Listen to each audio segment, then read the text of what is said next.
जिस घर में प्रेम करने वाली स्त्रियां रहती हैं, प्रेमी स्वभाव की है, जिन स्त्रियों के अंदर प्रेम ही प्रेम भरा है, और वे स्त्रियां जिस घर में रहती हैं उस घर में सुख निवास करता है। और जिस घर में क्रोधी स्वभाव की स्त्रियां रहती हैं उस घर में सुख नष्ट हो जाता है। प्रिया च भार्या प्रियवादिनी चा। और जिस घर में प्रेम से बोलने वाली स्त्रियां और प्रेम से बोलने वाले पुरुष रहते हैं उस घर में भी सुख का निवास होता है। प्रेम से जो लेडीज बोलती है, लेडीज की भाषा भी अलग अलग है। कितनी लेडीज भोजन बनाती है तो अपने पति से बोलती है, भोजन रेडी छे, खावा माटे आओ, गुजराती भाषा बोलती है। और फिर बोलती है, अभी यूपी की लेडीज है तो ऐसे बोलती है, खाना है तो खा लो, भोजन बन चुका है, देर में आओगे तो मिलेगा नहीं। कमाल है, होटल में भी देर में जाओ तो मिल जाता है, ये अपना घर होटल से भी गाढ़ा हो गया, मिलेगा नहीं। ये भी देख लो, पति किसी काम में फंसा है, थोड़ा देर भी हो सकती है, इतना ज्यादा तुम क्यों नखरेबाजी कर रही हो। कितनी लेडीज ऐसे बोलती है, फोन कर देती है अपने पति को, मैं भोजन बना चुकी हूँ, खा चुकी हूँ और तुम्हारे लिए टिफिन में रख चुकी हूँ, जब आना तब आना, टिफिन उठा लेना, खा लेना, टिफिन मांझ धोकर वहीं रख देना, और मैं सो रही डिस्टर्ब मत करना, नहीं तो नागिन बनकर डस लूंगी, मर जाओगे तो। हाँ, अब ये पति को इंग्लिश सुना रही है, ये कोई पत्नी है?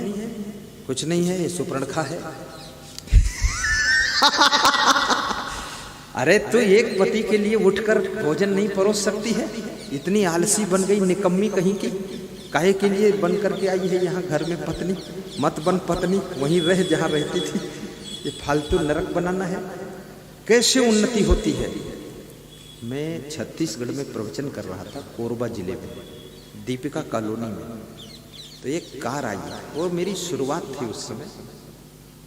तो कार से एक लेडीज और एक जेंट उतरा, प्रणाम करना चाहते थे, और मैं अपनी गाड़ी में बैठने जा रहा था, व्यास गादी पर जा रहा था, मेरे को देर हो रही थी। तो किसी ने कहा थोड़ा रुक जाइए, प्रणाम करेंगे। मैंने कहा अब वहीं आकर प्रणाम करें, व्यास गादी पर, यहाँ प्रणाम बंद। अरे बोले बहुत बड़े आदमी हैं। तो हमने कहा बड़े आदमी है तो वहाँ नहीं आ सकते? तो वो जो लेडीज थी उसने कहा 1 मिनट सुनो तो। बोले मेरा पति मुख्य अतिथि है आपके कार्यक्रम में, अब ये जितना कोयला खदान है इसका मेरा पति ही मालिक है, और ये आपके जो भक्त सत्संग करा रहे ये मेरे कर्मचारी है, और मैं यहाँ मिलने आई हूँ, मैं कबीरपंथी हूँ, और मेरा पति राधा स्वामी का भक्त है, और मैं कबीरपंथी हूँ। तो ड्राइवर लेकर आई हूँ और इसलिए आई है कि आपको बताना चाहती हूँ, कंठी दिखाना चाहती हूँ, तुम्हारा कंठी है मेरे पास, कबीरपंथी हूँ, तुम्हारे कबीर के गुरु ने दिया है, कबीर के संत ने। हमने कहा ठीक है। बोले पूरा 2-4 हजार ट्रक चल रहा है कोयला के लिए हमारा, बहुत बड़ा सिस्टम है, लेकिन मैं वहाँ आऊँगी तो मेरे पति को अच्छा नहीं लगेगा, वो मुख्य अतिथि है, मैं उसमें घुसड़ के बैठना नहीं चाहती, इसलिए दर्शन यहाँ करने आई हूँ। मैंने कहा ठीक है। तो फिर मैंने कहा अगले दिन आना, बात करने में ज़्यादा टाइम लगे। तो फिर वो आई अगले दिन। तो मैंने कहा तुम्हारी उन्नति हुई कैसे ऐसे? तो उसने कहा मेरे पति यहाँ पर 400 रुपये महीने की नौकरी करते थे, सुनना बात ध्यान से, इसी कोयला खदान में, लेकिन मेरा पति धीरे धीरे काम करते करते कभी कभी रात को 3 बजे वो ट्रेन पकड़ता था, कोरबा से दिल्ली के लिए कुछ परमिशन कराने के लिए जाता था। तो मैं 3 बजे ट्रेन पकड़ता था, तो मैं 2 बजे उठ करके ताज़ा भोजन बनाकर, पराठे बनाकर, सब्जी बनाकर, टिफिन पैक करके और पति को स्नान कराकर और उसको विदा कर देती थी। बाद को उसके कपड़े धोती थी और सफाई करती थी। मैंने कभी ऐसा नहीं किया कि मेरा पति बासी भोजन खाए या अपने आप चला जाए, हम सोती रहें, और या कि हम पति से गुस्सा करें, कभी नहीं किया। तो गुरुदेव 400 रुपये महीने की नौकरी करने वाला पति धीरे धीरे इतना बड़ा कॉन्ट्रैक्टर हुआ है कि हजारों ट्रक चल रहे हैं और 20,000 लोग नौकरी कर रहे हैं हमारे अंडर में, और इतना धन है कुछ पूछो मत। अब ये कहाँ से धन आया? तुलसीदास को याद करना पड़ेगा, जहाँ सुमति तहाँ संपत्ति नाना और जहाँ कुमति तहाँ विपत्ति निधाना। हर वाइफ को चाहिए कि अपने पति को रिसीव कर ले, जब आए तो रिसीव कीजिए और इतना शब्द कहिए, आइए पधारिए, आपका इंतजार है। उनके लिए थोड़ा जागिए। और करना क्या है जिंदगी में? थोड़ा नींद ज्यादा आएगी, दिन में 1 घंटे सो लेना, लेकिन इस कार्य को एडजस्ट कीजिए। और जिस स्त्री का पति खुश है और जिस पति की पत्नी खुश है, उसके घर में सुख शांति और संपत्ति की कमी नहीं रहती है। जहाँ आपस में तकरार है, आपस में दरार है, आपस में दीवार है, वहां पर याद रखना, ना सुख रहेगा, ना शांति रहेगी, ना संपत्ति रहेगी। वहां दरिद्र आकर के डेरा डालेगा। इसलिए आपस में सुमत बनाइए।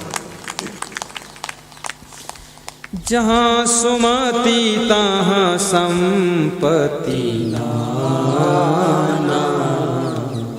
ओहो, जहाँ कुमति तहाँ विपत्ति निधाना। जहाँ सुमति तहाँ संपत्ति नाना। जहाँ कुमति तहाँ विपत्ति निधाना। बोलिए सद्गुरु भगवान की जय। जहाँ सुमति तहाँ संपत्ति। क्या बात है, ऐसे सुमति आपके घर में आई। जिन आश्रमों में साधु में सुमत है, वहां की उन्नति खूब होती है। मैं अपने आश्रम से कभी कभी सुबह जल्दी निकलता हूँ, लेकिन वहाँ नाश्ता ताज़ा रेडी कर देते हैं, भोजन रेडी कर देते हैं संत लोग। 3 बजे उठकर रेडी कर देते हैं। ये जो संत बैठे, ये कोई साधारण संत नहीं, ये बहुत ही श्रद्धावान संत है। ये संत है जो हाथ जोड़ संत, ये 2 बजे रात में भोजन की जरूरत हो, 1 घंटे भोजन रेडी ताज़ा, वो संत है। वो तो कभी भी रेडी करना होगा। भोजन खत्म हो गया, वो बना के तैयार करके 4 को खिला के फिर से खा लेता है, कभी शिकायत नहीं। वो संत है, वो भी भोजन फर्स्ट क्लास। ये दोनों ड्राइव भी करते हैं गाड़ी। ये संत, ये भी ड्राइव करते हैं। ये बिल्डिंग कंस्ट्रक्शन इंजीनियर है, ये साधारण नहीं है। 5 मंजिल 4 मंजिल का आश्रम बनाया है नेपाल बॉर्डर पर आपने। ये संत है, ये नया है भी, लेकिन हर काम करते से वो संत है। राजस्थानी है, बहुत ईमानदार आदमी है और बहुत चुस्त दुरुस्त है। दौड़ के सेवा करता है, किसी के नाश्ता वास्ता खाता ही नहीं, बस केवल रोटी दाल चावल सब्जी खाता है। ऐसा है वो संत है। वो भी सेवा में लगा रहता है अपना। रात में जरूरत हो आधी रात को उठ के खड़ा हो जाता है।